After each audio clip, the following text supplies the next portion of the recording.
subhanaka la ilma lana illa ma 'allamtana innaka antal alimul hakim. Allahumma 'allimna ma yanfa'una wanfa'na bima 'allamtana wa zidna ilman wa hudan wa tuqan wa salahan ya rabbal alamin. Amma ba'd. Alhamdulillah hadirin yang semoga selalu dicurahkan hidayah oleh Allah Subhanahu wa taala. Kita bersyukur kepada Allah Subhanahu wa taala pada malam hari ini. Tadi sebelum Isya atau pas Isya itu sempat gerimis ya. Alhamdulillah udah terang. Sepertinya udah terang ya. Masih gerimis. Oh, masih gerimis. Alhamdulillah. Meskipun gerimis ya, teman-teman semangat tetap untuk datang ya, kita doakan ya semoga semuanya dalam keadaan sehat wal afiat. Amin. Salawat teriring salam selalu kita haturkan kepada Rasul teladan kita, uswatun hasanah kita yaitu Nabi Muhammad sallallahu alaihi wasallam, kepada keluarganya, kepada para sahabatnya, kepada para tabi'in, tabi'ut tabi'in dan seluruh umat beliau tanpa terkecuali hingga akhir zaman nanti. Alhamdulillah di majelis yang ke-117 jemaah. Ini majelis yang qoblal akhir. Jadi alhamdulillah ya, saya sendiri atau kami sendiri juga enggak merasa ya atau enggak apa ya namanya ya. Ya intinya Masya Allah ini semuanya nikmat Allah jemaah. Semuanya kuasa Allah. Ya awalan wa akhiran, zahiran wa batinan ya, semuanya itu adalah karunia dari Allah Subhanahu wa taala. Allah mudahkan kita semuanya untuk menghadiri majelis ilmu dan insyaallah hari ini kita akan selesaikan dan rampungkan bab yang ke-9 insyaallah. Dan ini juga sebagai undangan untuk teman-teman semuanya, pekan depan di tanggal 28 November atau di pertemuan yang ke-118 itu insyaallah kita akan adakan majelis spesial, majelis khataman. Jadi hadirin diharapkan juga untuk tetap bisa hadir, bisa diajak teman-temannya, bisa diajak sahabat-sahabatnya untuk bisa hadir. Dan insyaallah kita akan sediakan ya menu spesial jemaah ya. Ya, sudah siap satu kambing, nanti kambingnya dimakan tapi matang nanti ya insyaallah. Pekan depan insyaallah tanggal 28. Bismillah, kita lanjutkan kembali di majelis yang ke-117. Kita akan membahas tentang apa hukumnya kita membawa atau kita memegang atau menyentuh buku yang di situ terdapat ayat-ayat Al-Qur'an. Kan kita bahas di sini jamaah di kitab At-Tibyan ini, para ulama, jumhur ulama bahkan 4 mazhab itu mereka sepakat bahwasanya memegang mushaf itu harus dalam keadaan suci. Itu 4 mazhab jemaah. Meskipun nanti ada pendapat lain yang mengatakan bahwasanya tidak harus suci. Tapi saya ingin sampaikan 4 mazhab, mazhab Hanafi, mazhab Maliki, Syafi'i dan Hambali, mereka semuanya sepakat bahwasanya memegang mushaf itu harus dalam keadaan toharoh, suci. Dan mereka semuanya sepakat bahwasanya membaca Al-Quran itu tidak disyaratkan harus toharoh. Membaca beda dengan memegang jamaah ya. Kalau membaca bisa dengan apa? Hafalan. Ya, membaca bisa dengan hafalan atau kita ngelihat tapi kita tidak memegang mushafnya. Mungkin nanti yang membalikkan halamannya apa? Orang lain. Atau dengan cara yang pekan lalu kita bahas. Kita membaliknya dengan apa jamaah? Ada pulpen enggak? Pulpen, ujung-ujung. Misalnya dengan ini jamaah. Dengan pulpen. Saya enggak pegang ini ya. Tapi gini. Itu dalam mazhab Syafi'i diperbolehkan. Untuk kita membalik ini apa namanya? Halaman tapi kita enggak megang. Kita muhdits. Kita hadas jemaah, berhadas. Kita ingin membalikkan tapi dengan apa? Perantara. Entah itu pulpen, apalagi pensil ya, tuting, apalagi suntuk jemaah. Silakan.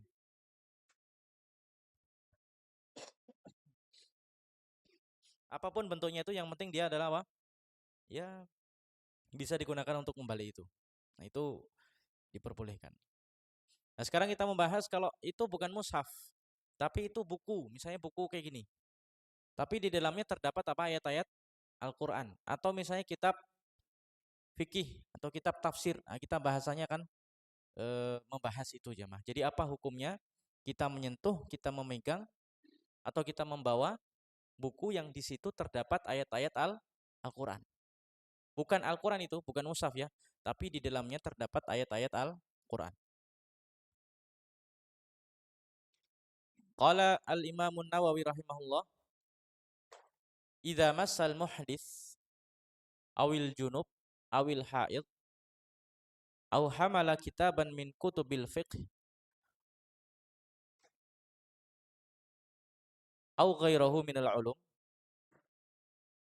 aw ghairihi minal ulum wa fihi ayatun minal Qur'an aw sauban mutarrazan bil Qur'an aw darahima aw dananira mankushatan bihi aw hamala mata'an fi jumlatihi mushaf aw lamasal jidar awil halwa awil khubz al mankusha bihi fal madhhabus sahih jawazu hadza kullihi li'annahu laysa bimushafin wa fihi wajhun annahu haramun."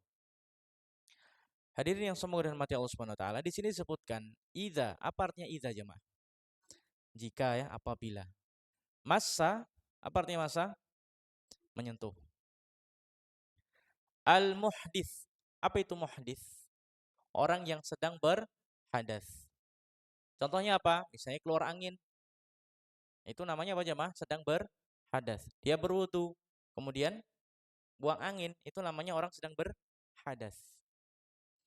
Awil junub, atau orang yang sedang dalam keadaan junub.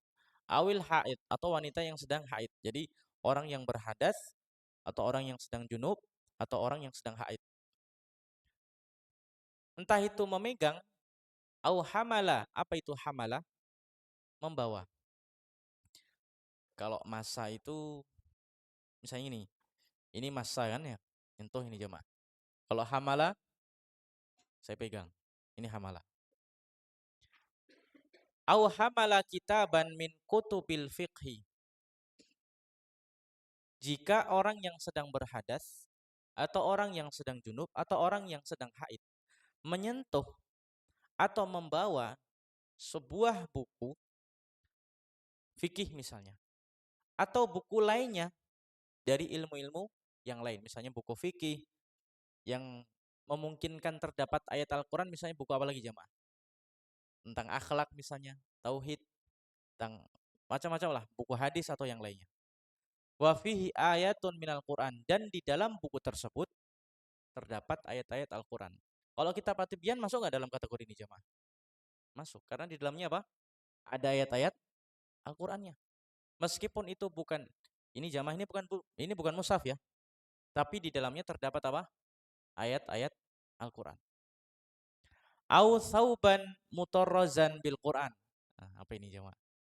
Atau saub, baju yang ada tulisannya apa? Quran. Hadirin mungkin pernah ya melihat orang bajunya tulisannya fastabiqul khairat. Apalagi jamaah misalnya?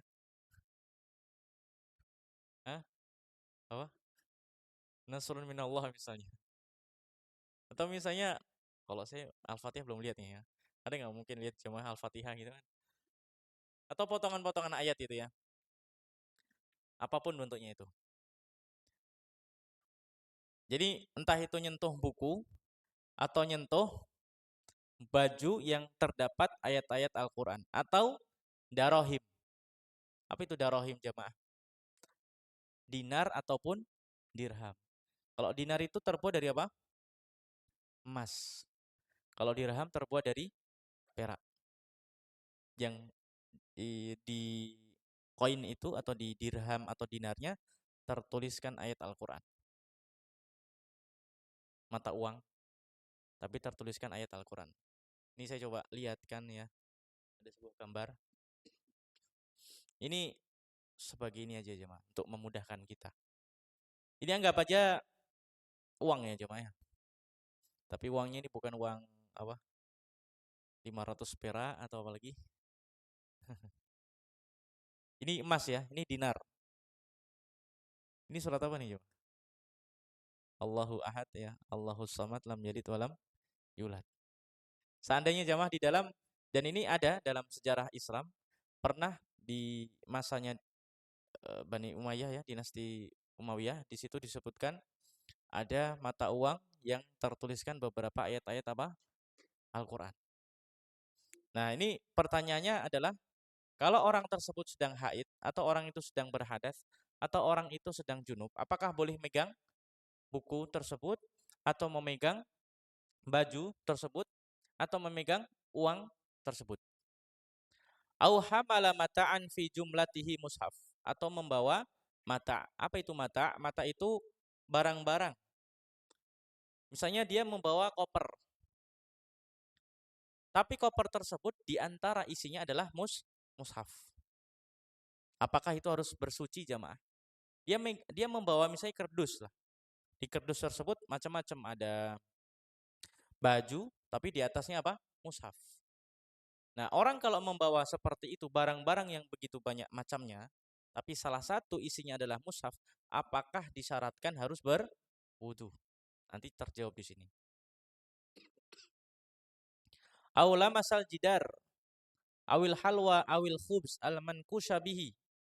Atau dia menyentuh jidar. Apa itu jidar jemaah? Dinding tembok. Yang di dalam atau di dinding tersebut tertuliskan ayat-ayat Al-Quran, misalnya kaligrafi. Awil halwa, apa itu halwa? Halwa, ya, semacam kue jemaah ya. Ya, mungkin bolu ya. Tapi topping atasnya apa? Kan bisa jemaah ya. Kan bisa di topping atasnya tulisannya apa? Misalnya surat apa ya? Ya, Qul Huwallahu Ahad misalnya, kan bisa itu. Request. Tolong bikinkan bolu, tapi topping atasnya apa? Tulisan Al-Fatihah. Awil khubz, atau roti yang roti tersebut di atasnya tertuliskan apa? Beberapa ayat Al-Quran. Apa hukumnya jemaah? Apakah kita ketika menyentuh barang-barang tersebut harus dalam keadaan suci atau tidak? Jawabannya apa jemaah? Fal madhabus sahih, ya ini pendapat yang benar dalam mazhab Syafi'i. Ternyata ada beberapa perbedaan pendapat juga. Ada yang mengatakan itu harus berwudu, ada yang mengatakan bahkan seperti yang disampaikan oleh Imam Nawawi, jawazu hadza kullihi. Maka kita boleh menyentuh ini semuanya atau memegang ini semuanya atau membawa ini semuanya meskipun kita dalam keadaan tidak bersuci. Li'annahu laisa bimushaf. Apa alasannya? Karena yang kita sentuh, yang kita pegang itu bukan mushaf. Hadirin kalau misalnya membawa kardus, di kardus itu ada pakaian numpuk, kemudian di salah satu isinya itu adalah mushaf, maka kita tidak sebut apa kita sedang membawa mushaf. Ya betul, kita membawa mushaf, cuman yang kita bawa adalah barang yang bermacam-macam, tapi di situ ada apa? Ada mushafnya. Kan ketika ditanya, Mas, bawa apa itu? Oh, saya bawa kardus, ini pakaian gitu. Karena yang lebih banyak apa jamaah? Pakaiannya.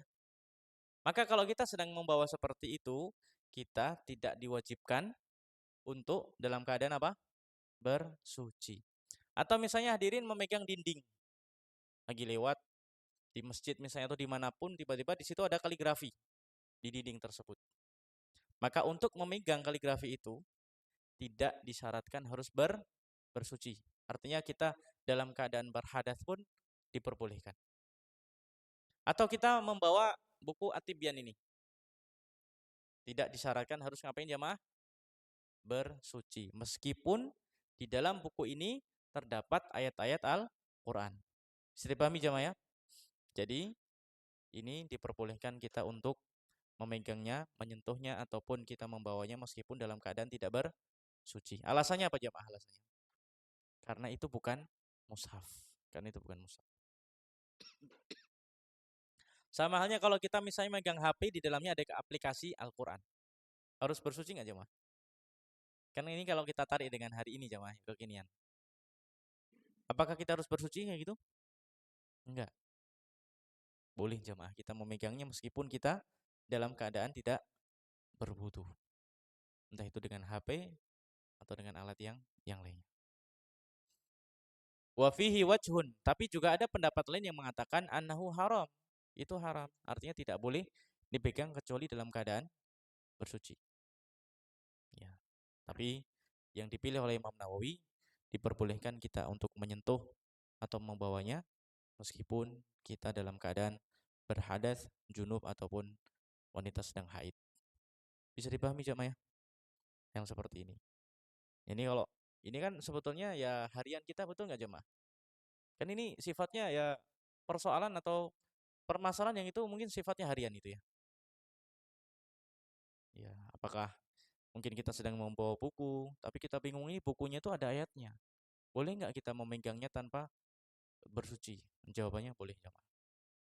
Wa Aqdal Qudati Abul Hasan Al-Mawardi fi kitabihil Hawi yajuzu massu siyabil mutarrazi bil Qur'an wala yajuzu lubsuha bila khilaf li'anna al-maqsuda bilubsiha at-tabarruku bil Qur'an wa hadha alladhi qalahu dha'ifun lam yuwafiqhu ahadun alaihi fima ra'aituhu bal sarraha Syekh Abu Muhammad Al-Juwaini wa ghairuhu bijawazi lubsiha wa hadha huwa shawab wallahu a'lam. Sekarang kita akan diajak oleh Imam Nawawi berkenalan dengan pendapat lain, yaitu pendapatnya Imam Mawardi jamaah, Al-Mawardi. Beliau mengatakan terkait dengan baju yang terdapat tulisan ayat Al-Quran. Kata beliau, kita boleh menyentuhnya. Misalnya kita punya kaos, di situ ada ayat Al-Quran, kita boleh menyentuhnya, kata Imam Mawardi. Tapi apa? Kita tidak boleh memakainya. Wala yajuzu lubsuha. Kenapa kok tidak diboleh untuk dipakai jemaah? Kenapa jemaah? Karena boleh jadi pakaian tersebut nanti malah masuk ke dalam tempat-tempat yang najis, misalnya masuk kamar mandi, ya, atau mungkin ketika dicuci nanti bareng dengan pakaian yang kena najis, atau ketika hmm, dijemur kemudian jatuh kena angin, nah kebetulan di bawahnya ada kotoran hewan misalnya, itu kan ihanah jemaah, itu menghina. Maka ya dalam hal seperti ini jemaah, meskipun Imam Nawawi mengatakan boleh, ya beliau mengatakan boleh memakai baju atau pakaian yang tertulis apa ayat-ayat Quran. Tapi alangkah lebih amannya, wallahu alam ya, untuk hal seperti meskipun itu boleh ya untuk dihindari karena apa jemaah? Sangat memungkinkan sekali untuk ya tadi. Ya alhamdulillah pakaian nggak harus tertuliskan apa jemaah? Ayat Al-Quran. Jangan sampai bajunya Al-Quran tapi nggak pernah apa? Baca Quran itu kan ya. Ini Jumat ini kan ya. Tapi nggak pernah apa baca Quran. Tidak perlu kemudian kita menampakkan Al-Quran ini jemaah di pakaian kita. Yang penting dalam hati itu kalau dibuka apa jemaah? Isinya apa? Isinya Quran itu kan. Masya Allah. Oke, ini sedikit perbedaan pendapat. Kemudian yang berikutnya, wa amma kutubu tafsiril Quran. Nah, sekarang kita akan membahas kalau tadi kitab fikih, kitab hadis atau kitab-kitab yang lain. Sekarang kita akan membahas kitab tafsir Quran jemaah. Misalnya hadirin punya buku tafsir yang ringan-ringan di masyarakat mungkin Jalalain. Ya, bolehkah kita memegang kitab tafsir Jalalain tapi kita dalam keadaan tidak bersuci? Atau kitab tafsir yang lainnya, kitab tafsir Ibnu Katsir, tafsir At-Tabari atau kitab tafsir yang lainnya. Fa in kana al-Qur'anu fiha aktsar min ghairihi haruma massuha wa hamluha.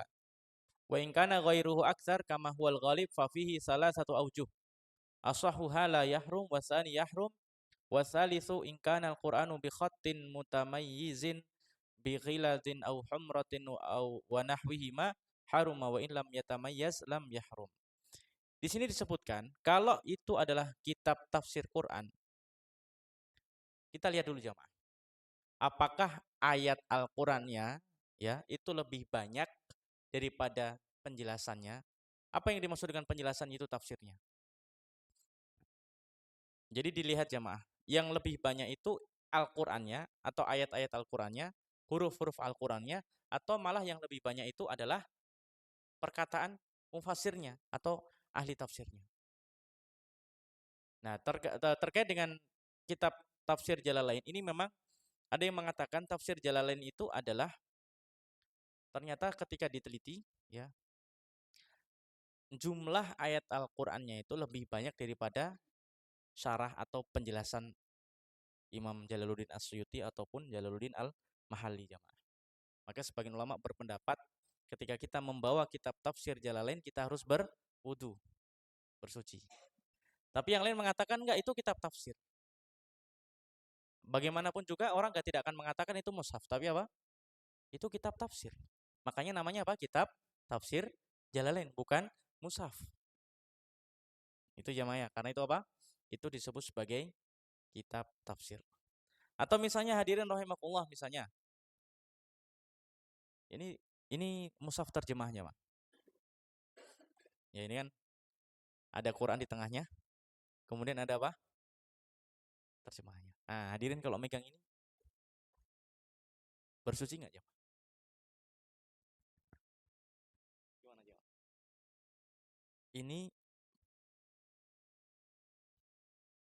tulisannya kan di sini mushaf dan terjemahan. Ini mushaf nggak di sini coba? Kalau yang seperti ini, para ulama menyebutkan ini masih masuk dalam kategori apa? Mushaf. Mushaf. Masuk dalam kategori mushaf. Jadi ini masuk dalam kategori mushaf ketika kita membawa atau memegangnya, usahakan kita dalam keadaan bersuci. Ya, kita kalau hal yang seperti ini jamaah, kita cari amannya ya, kita khuruj minal khilaf ya, kita keluar dari perbedaan ya. Bawa mushafnya atau pegang mushaf dalam keadaan kita bersuci. Dan itu tidak menyulitkan insyaallah jamaah. Ya, tidak menyulitkan. Apalagi kalau kita menjaga wudu itu kan juga baik jamaah ya. Kita menjaga wudu dalam keadaan selalu bersuci itu kan bukan sesuatu yang buruk ya, tapi sesuatu yang baik. Artinya berwudu itu enggak cuma kalau kita mau apa jemaah? Sholat. Kita mau tidur juga berwudu ya. Kita membaca Al-Qur'an juga berwudu. Jadi usahakan saat kita menyentuh ini dalam keadaan bersuci jemaah. Ini ya ini terkait dengan kalau yang kita pegang atau kita sentuh itulah kitab tafsir. Maka hadirin rahimakumullah disebutkan di sini kalau jumlah tafsirnya itu lebih banyak daripada Al-Qur'annya atau kata kalimat Al-Qur'annya, maka kita diperbolehkan untuk menyentuhnya apa jemaah? Dalam keadaan apa? Tidak bersuci. Yang penting syarahnya atau penjelasan itu lebih banyak daripada ayat-ayat Al-Qur'an yang terdapat di tengah ini jemaah.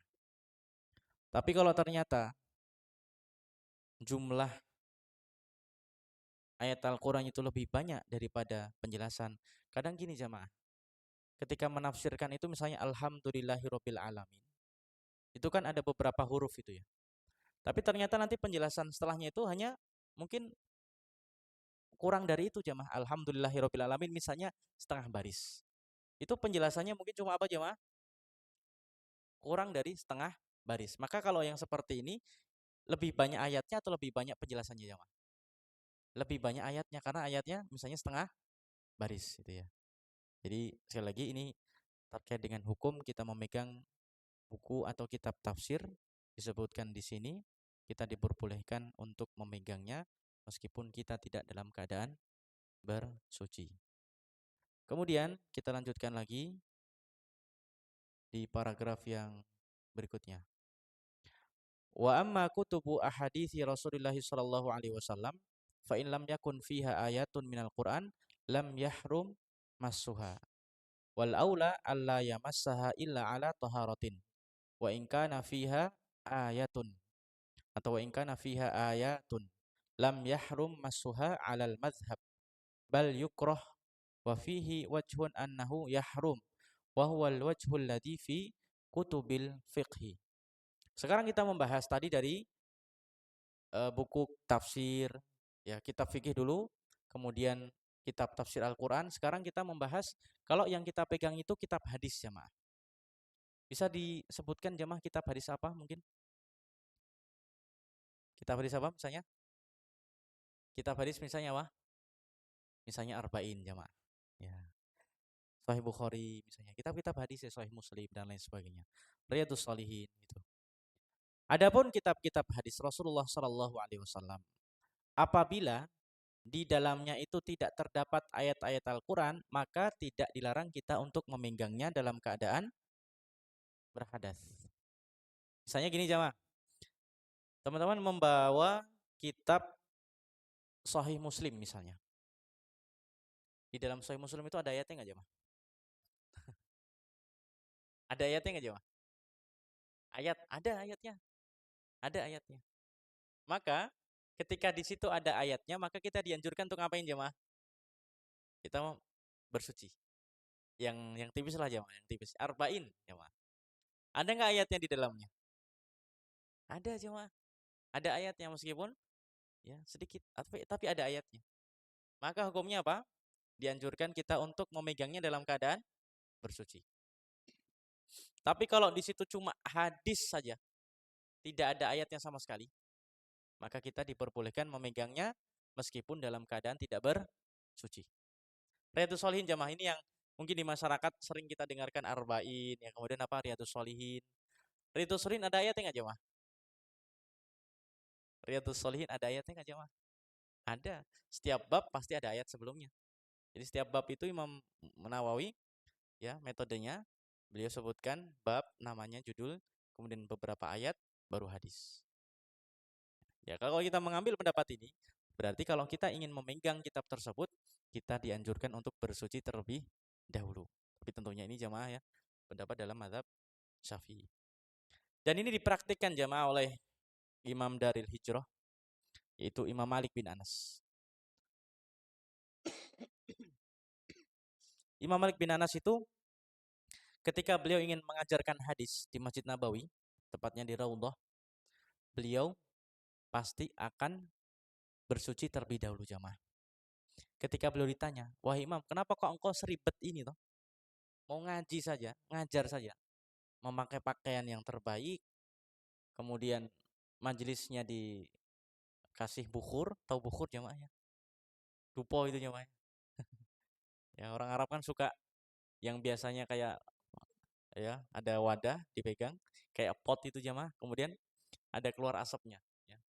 Itu bukan apa jamaah ya, bukan dupo-dupo apa sajen ya jamaah. Enggak, itu dari kayu gaharu biasanya yang mahal itu ya. Nah, di majelis Imam Malik itu seperti itu. Jadi majelisnya itu dikasih pewangian, kemudian beliau datang dengan pakaian terbaiknya, kemudian beliau bersuci. Ketika beliau ditanya, kenapa kok engkau sampai rela untuk melakukan ini? Kata beliau apa? Uhibbu an u'azzima ahaditsa Rasulillah sallallahu alaihi wasallam. Aku ingin mengagungkan dan memuliakan hadis Rasulullah sallallahu alaihi wasallam jemaah.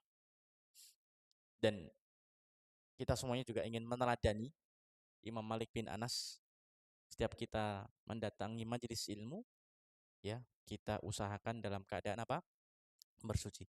Meskipun ini tentunya enggak masalah wajib atau enggak, bukan itu jemaah. Tapi ini masalah adab jemaah. Masalah adab, biar kita dalam keadaan bersuci. Dan usahakan kita untuk menjaga terus wudu jemaah.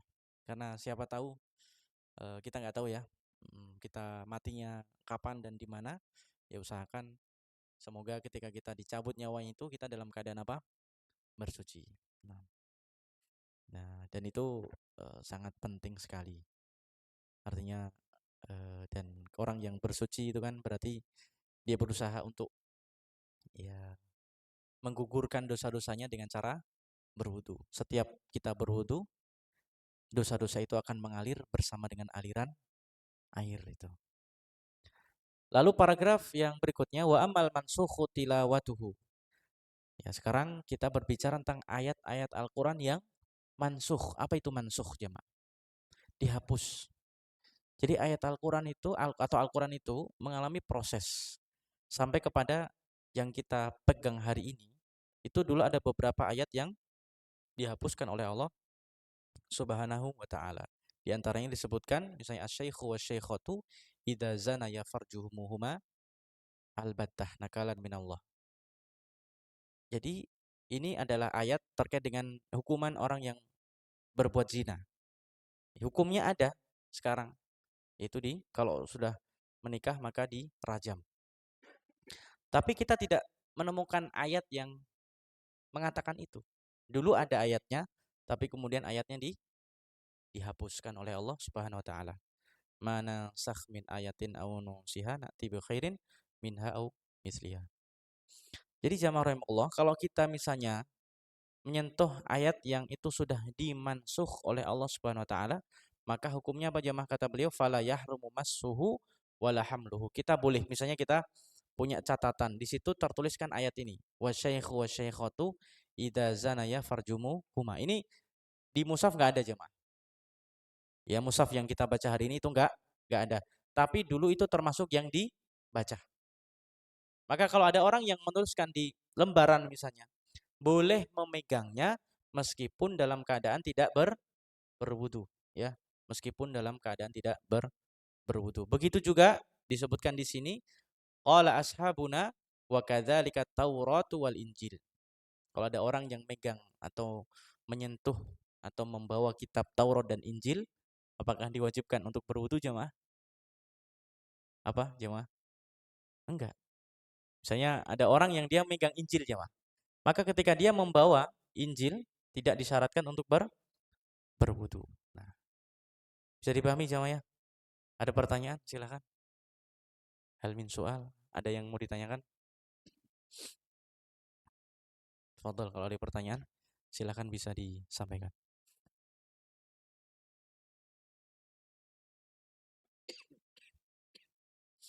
Kemudian pasal berikutnya.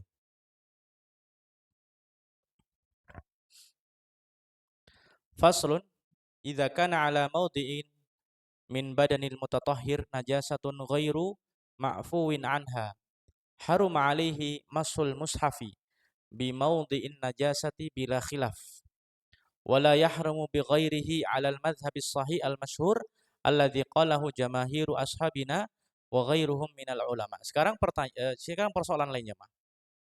Apa hukumnya kita sudah wudu? Berarti kalau kita sudah wudu, posisi kita apa ini, jemaah? Suci. Ternyata kita menyentuh misalnya najis gitulah. Kemudian kita ingin memegang mushaf. Apa hukumnya kita memegang mushaf? Tapi bukan dengan anggota badan kita yang terkena najis itu. Misalnya najisnya di jari. Tapi kita membalikkannya itu dengan misalnya dengan sikut jemaah. Apa hukumnya itu? Najisnya letaknya di mana? Jari. Tapi kita memegang mushafnya dengan apa? Dengan sikut. Kan sikut nggak kena ini. Atau kita memegang mushafnya dengan apa? Membalikkannya dengan apa? Menyentuhnya dengan apa? Nah, dengan yang zahir ini, yang punggungnya. Idza kana ala mawdi'in min badadil mutatahhir najasatun ghairu ma'fuwin anha. Ada najis yang tidak bisa dimaafkan. Apa itu najis yang tidak bisa dimaafkan, jemaah? Najis itu ada dua macam. Ada yang ma'fu, ada yang ghairu ma'fu. Ada yang dimaafkan dan ada yang tidak dimaafkan. Apa yang dimaafkan dan apa yang tidak dimaafkan, jemaah? Najis yang ghairu ma'fu itu berarti najis yang berat gitu ya. Misalnya ada orang yang dia itu menyentuh, mohon maaf, misalnya kotoran apa jemaah? Ya kotoran hewan. Ya contohnya apa jemaah ya, hewan yang itu dia misalnya mohon maaf nih, misalnya nih jemaah, yang memang dia najis. Contohnya misalnya mohon maaf anjing. Ya memegang itu atau menyentuh itu enggak sengaja. Maka di situ termasuk yang apa ghairu ma'fu tidak dimaafkan. Tapi ada najis-najis yang itu misalnya ma'fu. Apa itu najis yang ma'fu jemaah? Dimaafkan apa itu? Hah? Misalnya cicak atau apa lagi jemaah? Kalau yang berpendapat misalnya darah itu najis, maka darah yang sedikit misalnya tetes itu termasuk yang ma'fu dimaafkan. Itu ya. Apalagi? Apa? Misalnya nyamuk jamaah ya. Nyamuk. Jadi najis itu enggak semuanya satu hukum ya, tapi bermacam-macam. Atau ada yang juga mengatakan misalnya najis yang dimaafkan itu dalam fikih disebutkan muntahan anak atau gumoh ya. Apa itu gumoh ya, Pak? Iya, gumoh. Misalnya anak kecil minum ASI kemudian apa? Gumoh, muntah. Itu disebutkan sebagai yang maafu, tapi tetap dibersihkan. Tetap dibersihkan. Jadi kalau misalnya nih di tangan kita ada najis, padahal kita tadi sudah wudu, kemudian terkena najis di jari kita. Maka kalau kita itu memegang mushafnya dengan organ yang terkena najis, misalnya jari, maka hukumnya apa jemaah? Tidak diperbolehkan, ya. Saya ulangi. Jadi kalau kita sudah berwudu tapi kemudian kita menyentuh apa? Najis, maka organ tubuh kita yang terkenanya najis tadi tidak diperkenankan untuk menyentuh mushaf. Tapi kalau kita menyentuhnya dengan organ yang lainnya, boleh nggak jemaah? Boleh. Disebutkan di sini wala yahrumu bi ghairihi 'alal madzhabis shahih al-masyhur, itu diperbolehkan. Atau kalau kita ingin cari aman lagi, kita membaliknya atau kita menyentuhnya dengan apa? Dengan apa jemaah? Ah, dengan perantara. Dengan apa jemaah? Pulpen, pensil atau yang lainnya. Tapi kalau dalam madzhab Syafi'i kita menyentuhnya dengan sapu tangan, sama saja kita sedang apa? Menyentuh. Meskipun kita pakai apa jemaah? Sapu tangan. Nah, tapi kalau kita menyentuhnya dengan tongkat kecil ya atau dengan kayu kecil atau dengan tadi misalnya dengan pulpen atau dengan pensil, maka itu diperbolehkan. Baik. Wa qala Abul Qasim As-Saimari min ashabina yahrumu wa ghallatahu ashabuna fi hadha.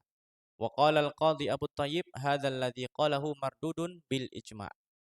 Ini ada sedikit perbedaan ya dalam mazhab Syafi'i. Ternyata juga tidak hanya satu pendapat tapi banyak sekali. Kita tidak akan berpanjang lebar membahasnya, tapi ada juga pendapat lain yang mengatakan tetap tidak diperbolehkan meskipun kita menyentuhnya bukan dengan organ yang terkena najis. Tapi kalau pendapat yang dipilih oleh Shahibul Kitab, oleh Imam Nawawi di sini, maka beliau mengatakan apa? Diperbolehkan. Kitab At-Tibyan ini jamaah termasuk kitab yang sangat menarik ya untuk kita bahas.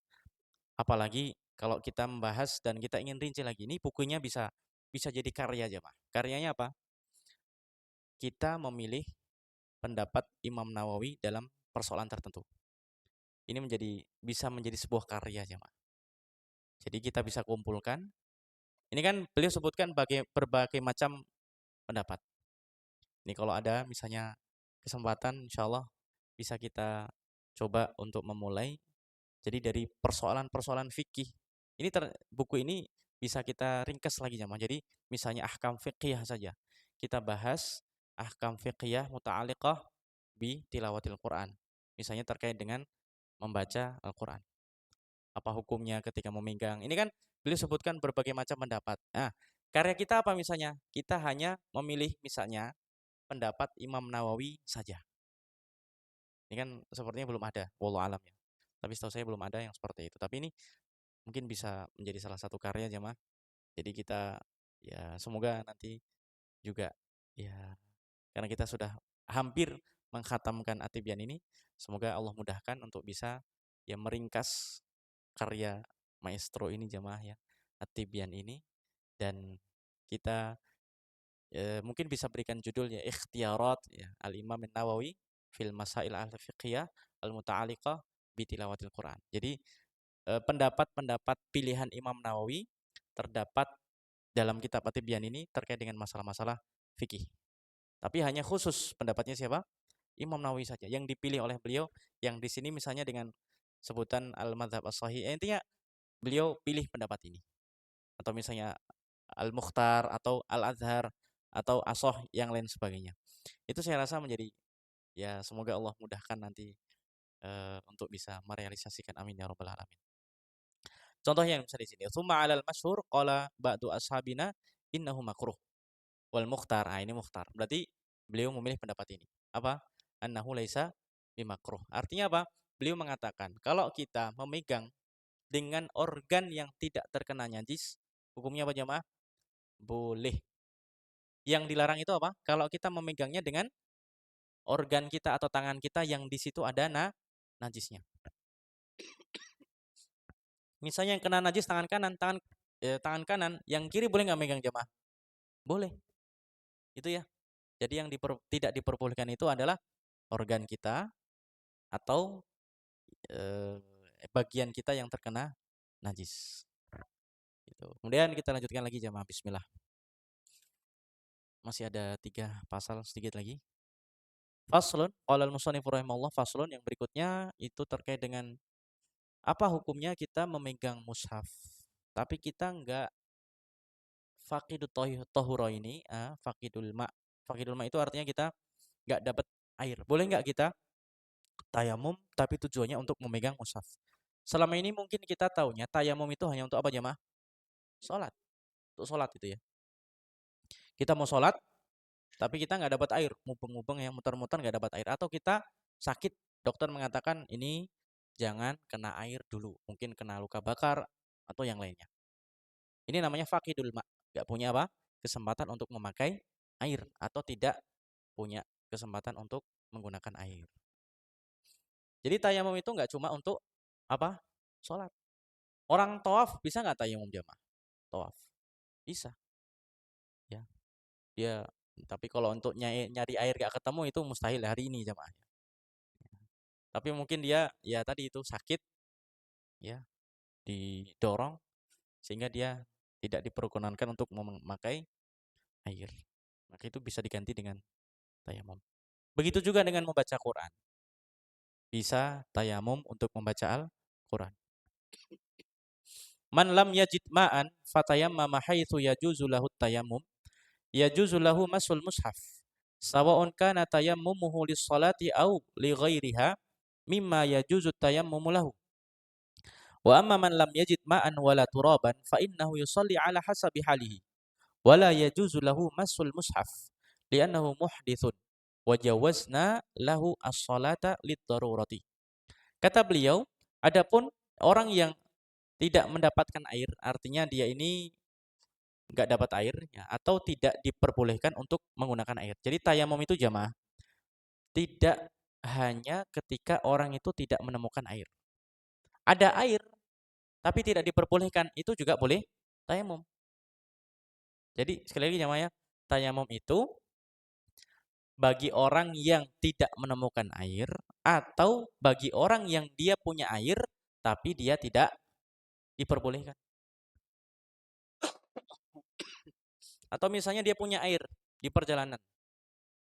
Tapi air itu enggak cuma untuk berwudu saja, untuk minum dan untuk ya perjalanan gitu. Kalau diminum, kalau untuk berwudu akhirnya apa? Airnya habis padahal stoknya cuma itu.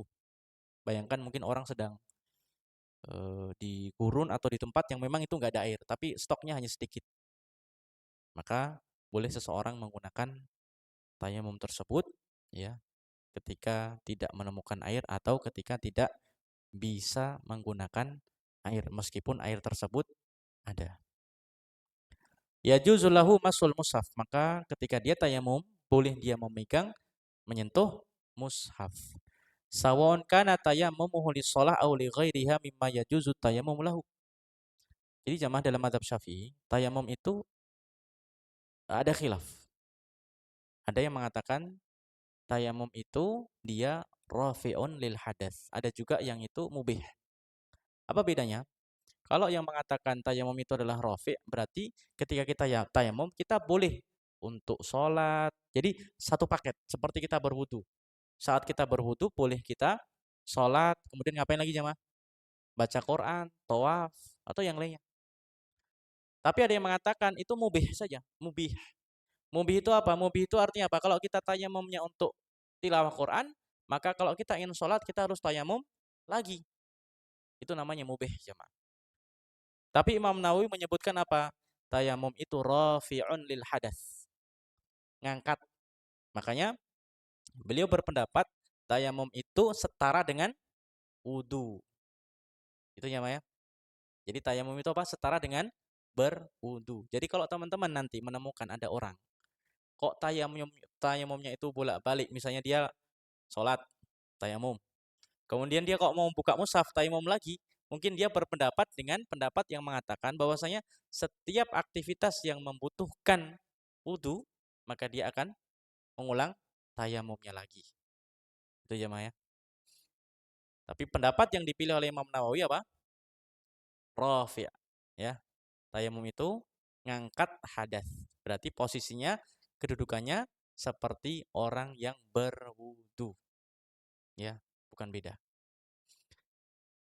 Wa amma man lam yajid ma'an wala turaban. Sekarang kasusnya lebih parah. Kalau tadi ini dia nggak dapat air, tapi dia ada apa? Ada debu atau tanah. Maka dia berwudu tayamum. Sekarang nggak ada air, nggak ada debu yang bisa digunakan atau nggak ada tanah yang bisa digunakan untuk tayamum. Ini istilahnya dalam fikih apa? Faqidu at-tahuraini. Orang yang kehilangan dua media untuk bersuci. Nggak dapat air, nggak dapat tanah. Ini gimana contohnya, jemaah? Enggak, ini dia nggak dapat atau nggak bisa dua-duanya, nggak bisa bersuci dengan air dan nggak bisa tayamum. Gimana nih, jemaah? Modelnya seperti apa? Ini orangnya seperti apa kok nggak dapat ini, nggak dapat ini, jemaah? Apa? Apa? Ditahan, misalnya di penjara, jemaah. Dia di penjara dan posisinya dia tangannya di borgol misalnya di belakang. Atau dia di tempat najis.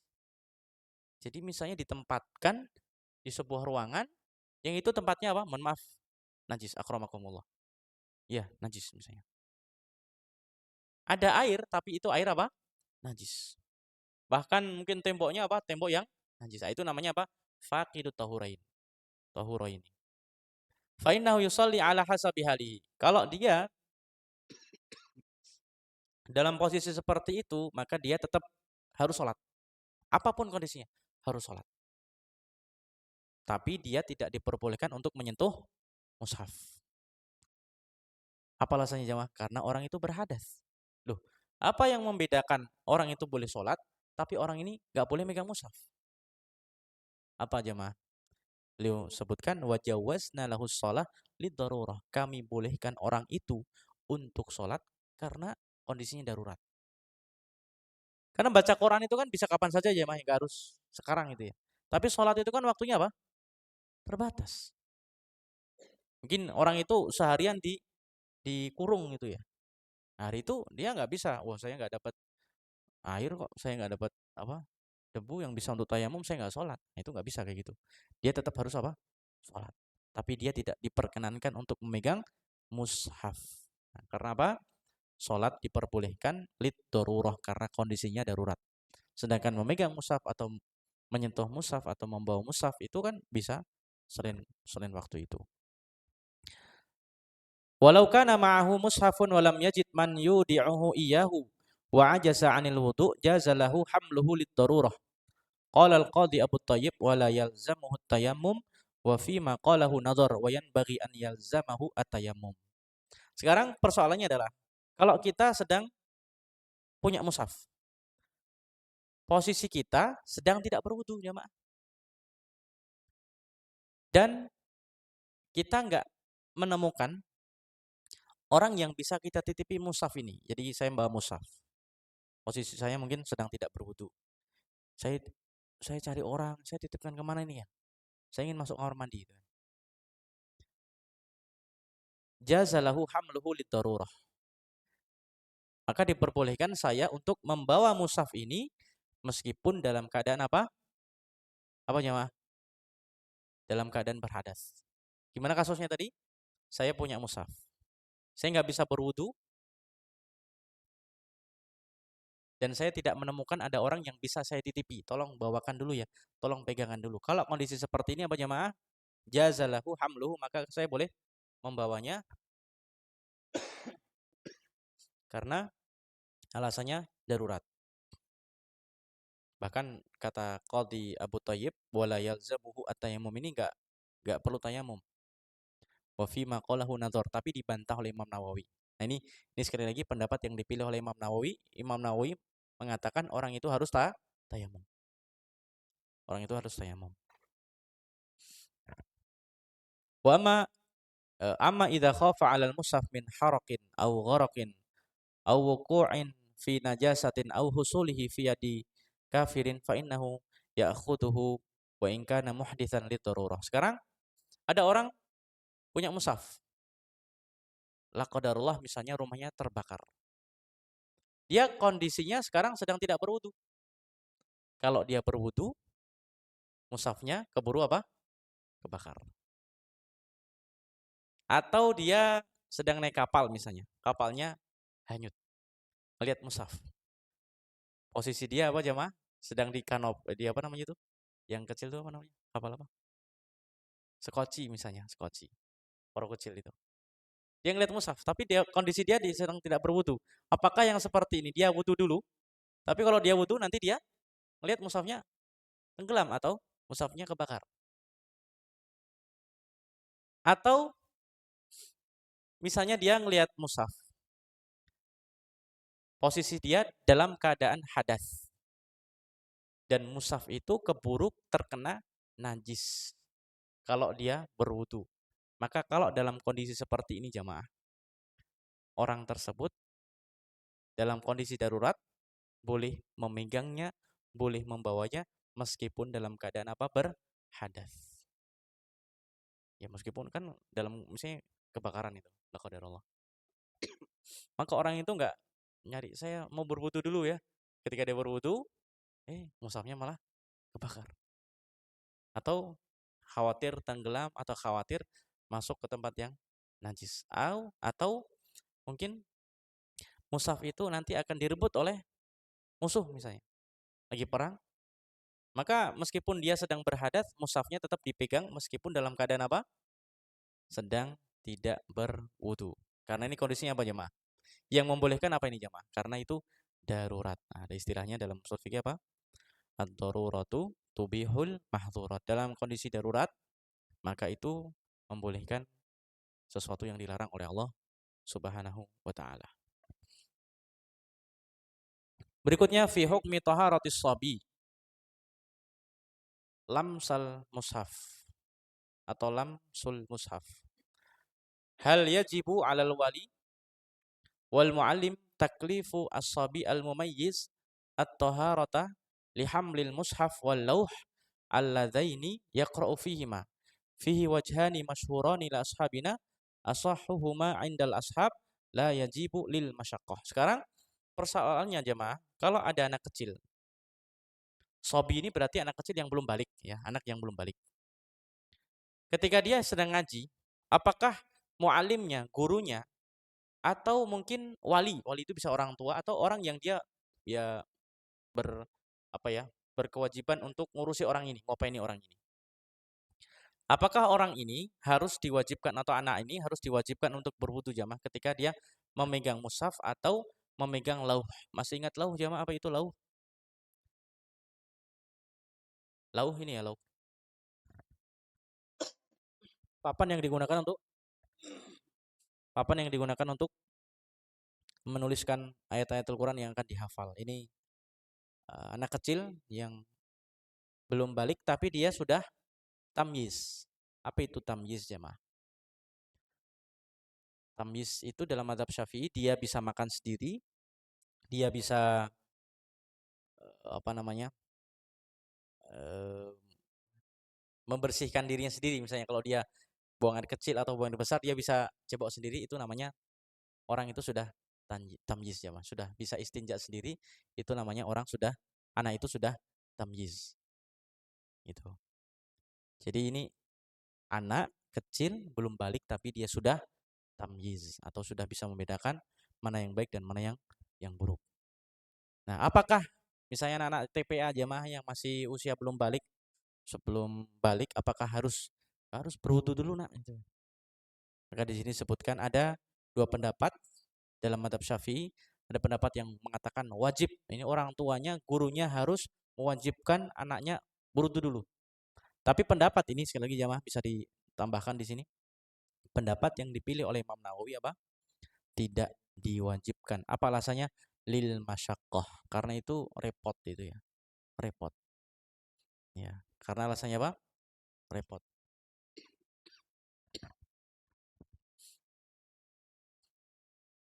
Faslun ini pasal yang terakhir di bab 9. Fi hukmi bai'il mushaf wa syira'ihi. Jadi hukum jual beli mushaf. Di bab 9 ini diakhiri dengan tema atau masalah terkait dengan hukum jual beli mushaf. Qala Imam Nawawi yasihhu bai'ul mushafi wa syira'uhu wa la karahata fi syira'ihi. Wa fi karahati bai'ihi wajhani li ashabina. Asahhuhuma wa huwa nasu Syafi'i annahu yukrah. Wa mimman qala la yukrahu bai'uhu wa la syira'uhu Al-Hasan al-Basri. Wa Ikrimah wal Hakam Ibnu Utaibah wa huwa marwiyun an Ibni Abbas. Ini pendapat oleh Imam Nawawi disebutkan di sini, yasihu bai'ul mushaf wa syira'uhu. Boleh jual beli mushaf dan tidak ada larangan. Ini bisa juga ditambahkan jemaah. Termasuk ikhtiarat al-Imam Nawawi al-fiqhiyah. Termasuk pilihan Imam Nawawi dalam masalah fikih tilawah Quran. Yaitu apa? Boleh jual beli mushaf dan tidak ada larangannya. Meskipun nanti ada perbedaan pendapat, bahkan di mazhab Syafi'i sendiri ada yang mengatakan itu apa jemaah? Boleh membelinya tapi menjualnya hukumnya makruh. Ini pendapat Imam Syafi'i. Beli boleh tapi menjual apa? Makruh. Tapi pilihan Imam Nawawi apa jemaah? Apa pilihan Imam Nawawi? Jual beli boleh, nggak ada larangan. Bahkan disebutkan di sini ada beberapa ulama yang mengatakan jual beli Al-Quran itu diperbolehkan.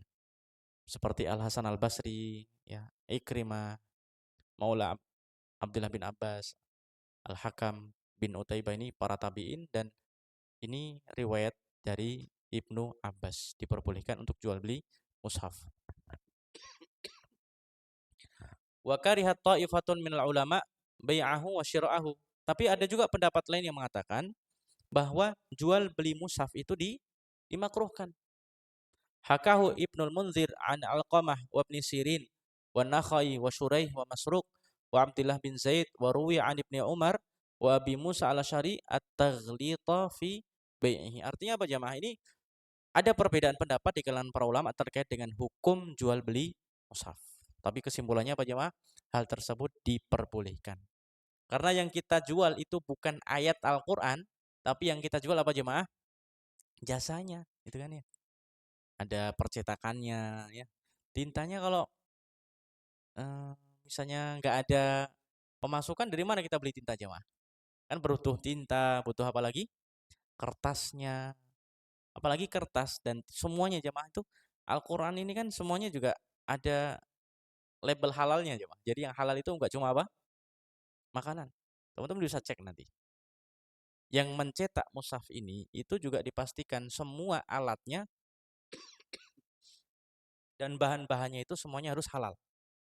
Ya, tidak boleh menggunakan ada unsur misalnya babi, ya misalnya kuas yang digunakan tidak boleh dengan apa? Dengan bulu babi atau dengan yang lain sebagainya.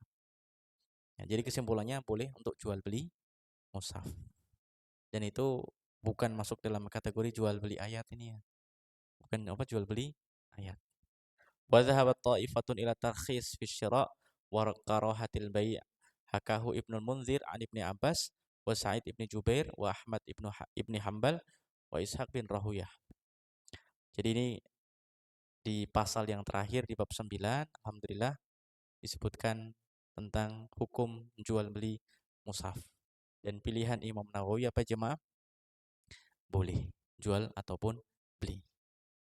Alhamdulillah bab yang ke-9 kita rampungkan, kita selesaikan. Insyaallah di pertemuan berikutnya jemaah kita akan baca sedikit di bab yang ke-10. Di akhir bab itu ada pernyataan Imam Nawawi kapan selesai nulis kitab At-Tibyan ini. Dan jujur itu tadi yang saya sebutkan jemaah. Ya, kita ingin berusaha untuk mengumpulkan pilihan-pilihan imam itu baru aja tadi. Nggak tahu tiba-tiba muncul ada ide seperti itu. Saya nggak pernah memikirkan sebelumnya. Tapi ketika saya membaca itu apa namanya tiba-tiba kok muncul ada ide, saya pribadi ingin mengumpulkan ini sebagai khidmat terhadap kitab At-Tibyan ini ya. Ya semuanya dari Allah Subhanahu wa taala. Semoga Allah mudahkan ya. Mohon doanya jemaah. Ini PR kami.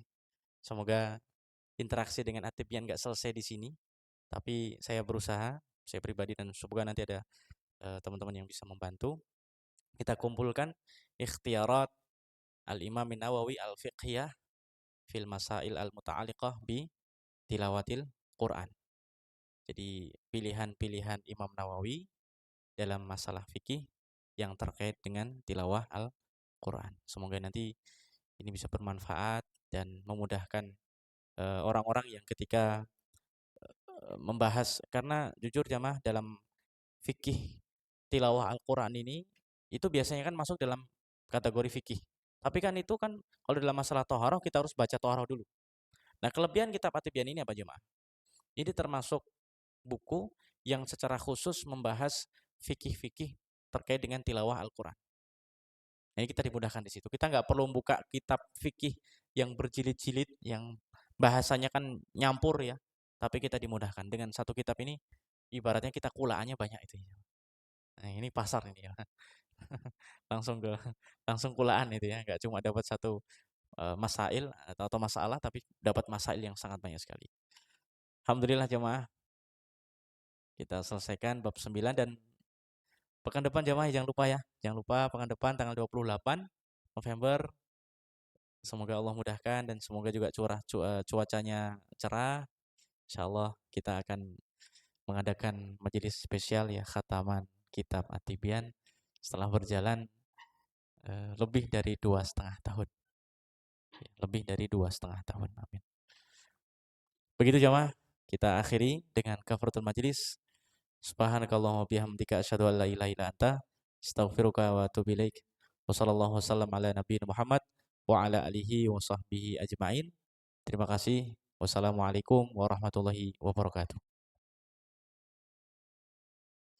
Kalau ada yang mau disampaikan atau ada pertanyaan,